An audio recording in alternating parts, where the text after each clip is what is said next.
बिस्मिल्लाहिर्रहमानिर्रहीम। ख़ातिन हज़रात, अख्तर अब्बास का सलाम पहुँचे। एक लफ्ज़ आपने ज़िंदगी में कभी ना कभी ज़रूर पढ़ा होगा, सुना होगा, और वो है नो गो एरिया।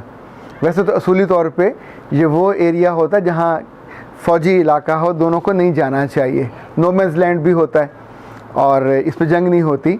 पर कराची के पस मंज़र में ये लफ्ज़ आम तौर पे उन इलाक़ों में इस्तेमाल किया जाता था जहाँ एक पार्टी के लोग ज़्यादा हों और दूसरी पार्टी के लोग वहाँ ना जाते हों। पर मैं आज इसे बिल्कुल और मानों में इस्तेमाल करने लगा हूँ। हर इंसान की ज़ात का कोई ना कोई नो गो एरिया होता है।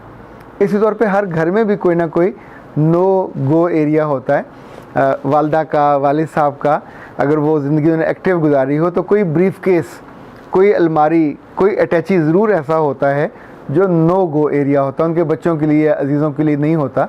वो एक साइड पे महफूज और बांध के रखा गया होता है जो सिर्फ़ उनकी यादों का हिस्सा होता है। नो गो एरिया में 3 चीज़ें शामिल होती हैं। ये आपकी यादें भी हो सकती हैं, ये आपके ख़यालात भी हो सकते हैं, और ये आपके अमाल भी हो सकते हैं। जो चौथी चीज़ है, ये आपके पैसे का मिसयूज़ भी हो सकता है। 5वीं चीज़, ये आपके इख्तियारात का जो मिसयूज़ है या अब्यूज़ है वो भी हो सकता है। सो 5 चीज़ें ऐसी हैं कि जहाँ ज़िंदगी में जब जब आप उसे मिसयूज़ करोगे या अब्यूज़ करोगे तो वो ज़िंदगी के डार्क जो एरियाज़ हैं वो उनमें शामिल हो जाएगा। आप चाहोगे कि आपकी सगी औलाद भी वहाँ ना जाए, आपकी बीवी भी वहाँ ना जाए, आपके बच्चे भी ना जाएं, ऑफकोर्स दोस्त भी वहाँ ना जाएं। एक बात जो मैंने ज़िंदगी में जानी कि वो लोग कमज़ोर से कमज़ोर तर होते जाते हैं जिनकी ज़िंदगी के नो गो एरियाज़ बढ़ते जाते हैं। जिसकी ज़िंदगी का नो गो एरिया कम होगा वो तगड़ा होगा, वो मज़बूत होगा। आसान से हम पैरामीटर्स देख लेते हैं।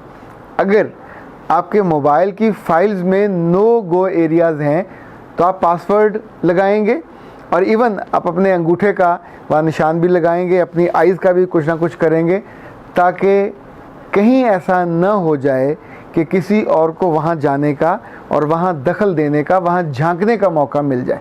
चूँकि झांकने के बाद उसकी आंखें, उसका दिल आपके बारे में इज़्ज़त करने पे तैयार नहीं होगा, आमादा नहीं होगा।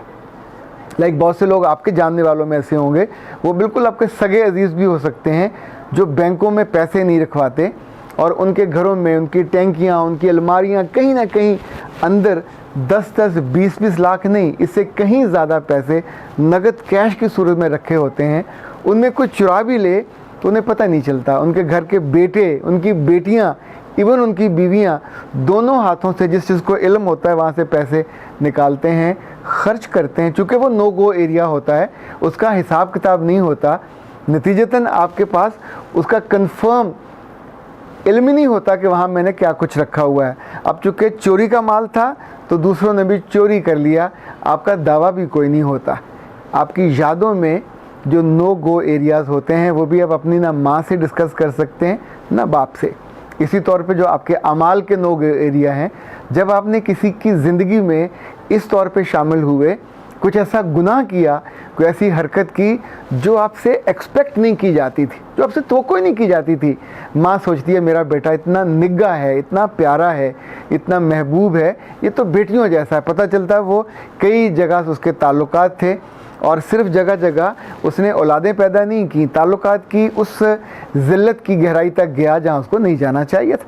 फिर जब माँ के पास शिकायत आती है तो पहली दफ़ा वो नो गो एरिया में जाती है और जाके शशदर, हैरान, परेशान और इनकार कर देती है कि मेरा बेटा, मेरा खून ये नहीं कर सकता। पर ख़ातिन हज़रात, इस लम्हे के आने से पहले जब आप अपने किसी अजीज़ बच्चे या बच्ची के नो गो एरिया में जाएं और आपको शर्मसारी का सामना करना पड़े, आपको दुख और तकलीफ़ सहना पड़े, इसका कुछ सिम्टम है, उसको जान लीजिए। अगर आपकी बच्ची और बच्चा या आपका कोई भी बड़ा हर लम्हे फ़ोन इस्तेमाल करता है और आपके आने पे घबरा जाता है और चोरी करता है, उसके नो गो एरिया स्टार्ट हो चुके हैं।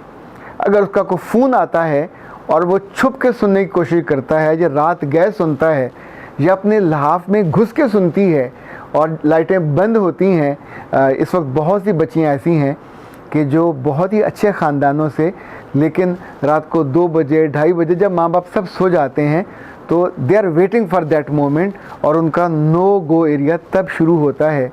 और इस नो गो एरिया में जो बदबख्त घुस के आता है वो सबसे पहले उसकी इज़्ज़त और हया को ले जाता है। वो ऐसी ऐसी बातें कहता है, उसके कानों में बार बार उंडेलता है कि जो वो किसी और से डिस्कस भी नहीं कर सकती, शेयर भी नहीं कर सकती। और उसके नतीजे में जब आप वहाँ पहुँचते हैं तो आपको ख़बर होती है कि वहाँ तो सब कुछ लुटा हो चुका है, और इतना दुख आपको होता है कि आपने उसका तसव्वुर भी नहीं किया होता। सो याद रखिएगा, अपने बच्चे जब आपके तन्हाई पसंद होने लग जाएं, जब अपने कमरों में बंद होने लग जाएं, जब वो साथ बैठ के खाना खाने की बजाय अपने कमरों में घुस घुस के खाना साथ मंगवाने लग जाएं, जब वे वजह बेवजह तैयार होके, एक्स्ट्रा तैयार होके जाने लग जाएं और आप उन्हें ऑफ़र करो कि हम तुम्हें ड्रॉप कर देते हैं, और वो बच्ची या बच्चा उस पर तैयार ना हो, तो उस लम्हे आपको फ़ौरन आपके अंदर एक घंटी बजनी चाहिए एहतियात की। वो उसको बर्बादी से बचा सकती है। बहुत सी बच्चियाँ और बच्चे दोस्तों के नाम लेके जब जाते हैं किसी तकरीब में, पार्टी में मिलने, आमतौर पे वहाँ नहीं जाते, वो वहाँ जाते हैं जो उनके नो गो एरियाज़ होते हैं।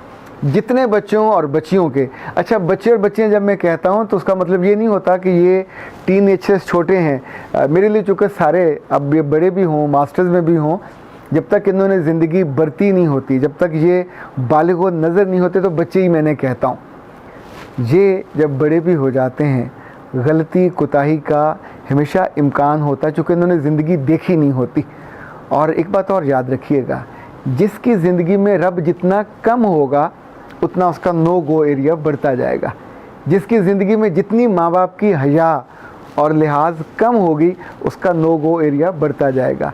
जिसकी ज़िंदगी में जितना बहन भाइयों का अमल दखल कम होता जाएगा और उसकी तन्हाई बढ़ती जाएगी, उसके नो गो एरिया बढ़ते जाएंगे। एक बात और याद रखिएगा, अपने बच्चों से और अपनी बच्चियों से खाने के मेज़ों पे, कमरों में जब भी बैठें गपशप करें, बेटा उन्हें एक बात ज़रूर समझाइए कि सबसे छुप के नो गो एरिया बनाया जा सकता है, उसे छुपाया भी जा सकता है, लेकिन ये बात गुस्ताखी के ज़ुमरे में आती है। मेरा रब इसको ज़्यादा माइंड करता है कि ये सबकी हया करता है, सबसे छुपाता है, माँ से, बाप से, दोस्तों से चोरी करता है, उस पर पर्दा डालता है, और सिर्फ मेरा ही हया नहीं करता। क्या वो ये नहीं जानता कि रब वहाँ है जहाँ 2 होते हैं, तीसरा रब होता है। और रब तो आपके दिल में भी, आपके ख्यालों में भी, आपके आसपास हर जगह मौजूद होता है।